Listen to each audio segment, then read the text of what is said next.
Hi மக்களே, good morning, வணக்கம். வாங்க நம்ம வேலையை ஸ்டார்ட் பண்ணிட்டுங்க. மாவு சத்து மாவு அரைச்சிட்டு வந்து வச்சுது எல்லாம் ரெடியாக வச்சுட்டும்ப. அடுத்தது வந்து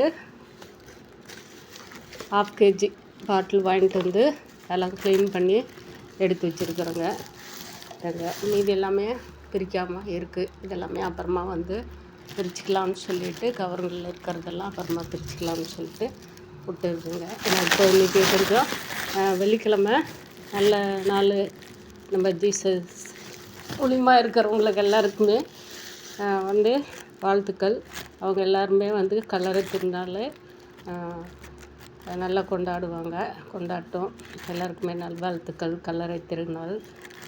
அது இல்லாமல் இன்றைக்கி அது புனித வெள்ளிக்கிழமைன்றதுனால சரி நம்ம கொஞ்சோண்டாவது எடுத்துகிட்டு போய் கடையில் வச்சிடலாம் அப்படின்னு சொல்லிட்டு தான் எடை போடுறதுக்கு நம்ம வீட்டில் இருக்குது.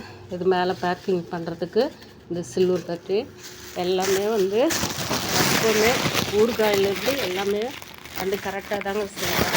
இன்றைக்காவது உருப்படியாக போட்டோ எடுங்க, அப்படியே வேர்த்து கொட்டுங்க.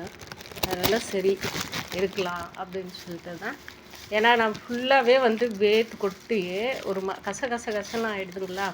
அப்போ வீடியோ எடுக்கிறதுக்கு எனக்கே வந்து அதாவது ஃபேஸ் பார்த்து நம்ம எடுக்கும்போது எனக்கு கொஞ்சம் கஷ்டமாக போயிடுது. இப்படி ஊற்றிட்டு இருக்கும்போது கஷ்டமாக இருக்குல்ல. பார்க்குறவங்களுக்கு என்னடா இவ்வளோ வேர்வு சிந்துட்டு இருக்குது, இந்த அம்மா வீடியோ எடுத்துகிட்டு இருக்குது, இதில் வேலை செஞ்சுட்டு இருக்குதுன்னு அதாவது வந்து புரிஞ்சு இருக்கிறவங்க தெரிஞ்சுக்கலாம் நல்லா. ஏன்னா ஒவ்வொருத்தர் உடம்பு பார்க்க இந்த மாதிரி நல்லா வந்து அந்த தண்ணியெல்லாம் கெட்ட நீரெல்லாம் எடுத்துரும். வேர்வு சிந்துற காலத்தில், இப்போ வெயில் காலத்தில் அந்த மாதிரியெல்லாம் இருக்கும். எனக்கு வந்து வெயில் காலத்தில் எல்லாமே இப்படி தாங்க இருக்கும். இன்னும் சம்மர் அதிகமாக ஆக சுத்தமாக இப்போ ஒரு செகண்டு கூட இருக்காது. அப்படி ஊற்றிட்டு எல்லாம் மண்டையிலேருந்து ஊற்றிட்டு கிடக்கும். அந்த மாதிரி இருக்கும். அதனால் கொஞ்சம் ஃப்ரெஷ்ஷாக இருக்கணும்னு சொல்லிட்டு அப்படியே வந்து ஃபேன் மேலே ஓடிட்டு இருக்குது. காற்றுல பறக்க முடியுமாகும்னு சொல்லிட்டு அதனாலே கொஞ்சம் கம்மியாக வச்சுட்டு தாங்க ஒரு வீடியோ சும்மா சிம்பிளாக எடுத்துடலாம் அப்படின்னு சொல்லிட்டு நீ கடையில் கொண்டு போய் வைக்கலாம். ஏன்னா ஃபஸ்ட்டு இந்த வருஷம் வந்து போன வருஷம் பொடி ஐட்டம் நிறைய தாளிப்படகமும் ஊறுகாயும் தான் ஃபஸ்ட்டில் எடுத்துகிட்டு போச்சு. அதுக்கு முந்தைய நான் ஃபேஸ் பேக்கு, ஹேர் பேக்கு இதெல்லாமே அதுக்கு முந்தைய வருஷத்துலேருந்தே நான் வந்து எல்லாருக்குமே வந்து ரெடி பண்ணி கொடுத்துட்டு இருக்கேங்க. அது பழைய வீடியோ போய் பார்க்குறவங்களுக்கு தெரியும் நான் எப்படி ரெடி பண்ணியிருக்காருன்னு. இப்போயும் வந்து ஒரு 21 வகை பொருள் போட்டு தாங்க இந்த மாவு நம்ம இது ப்ரோட்டீன் மாவு வந்து ரெடி பண்ணியிருக்கிறோம்ப. இது ப்ரோட்டீன் மாவுன்னு சொல்லலாம், சத்து மாவுன்னு சொல்லலாம். எப்படி நமக்கு தோணுதோ அந்த மாதிரியே எடுத்து சொல்லிக்கலாங்க.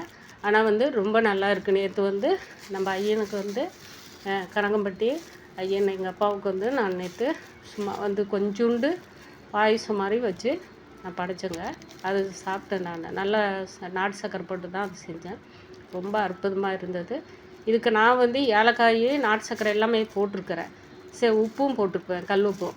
கம்மியாக தான் இருக்கும். சில பேர் வந்து அப்படியே குடிக்கிறவங்களுக்கு, கஞ்சி மாதிரி குடிக்கிறவங்களுக்கு இன்னும் சூப்பராக இருக்கும். நமக்கு தேவைக்கு உப்பு போட்டுக்கலாம். சில பேர் வந்து அதிலே பச்சை மிளகா கொஞ்சம் போட்டு கூட சின்ன வெங்காயம் போட்டு அதுவும் சாப்பிடலாம். எப்படி நமக்கு விருப்பப்பட்டு இருக்கோ அந்த மாதிரியெல்லாம் நிறைய இதை இது ஒரே வகை யூஸ் பண்ண முடியாமல் குழந்தைங்கள்லேருந்து எல்லாமே கொஞ்சம் கெட்டியாக பிசைந்து அரிசி மாவோட சேர்த்து இடியாப்பமும் நம்ம புளியலாம். ஏன்னா ராகி மாவுக்கா எல்லாம் இடியாப்பம் புளிகிறாங்க இல்லையா, கோதுமையில் ராகிலெல்லாம் நீங்கள் இதுலேயும் செய்யலாங்க. அந்தளவுக்கு இது டேஸ்ட்டு இருக்கும். நீங்கள் செஞ்சு வாங்குறவங்க செஞ்சு பார்த்து சாப்பிட்டு பாருங்கள். மக்கள் வாங்க நம்ம கடைக்கு டைம் ஆச்சு. இதெல்லாம் எடுத்து கொஞ்சம் ரெடி பண்ணி எடை போட்டு இப்போதைக்கு வந்து 1/2 kg தான் போட்டிருக்குறேங்க. போட்டு எடுத்துகிட்டு போயிட்டு வைக்கலாம்னு சொல்லிட்டு எல்லாம் ரெடி பண்ணிட்டுருக்கிறேன். பை.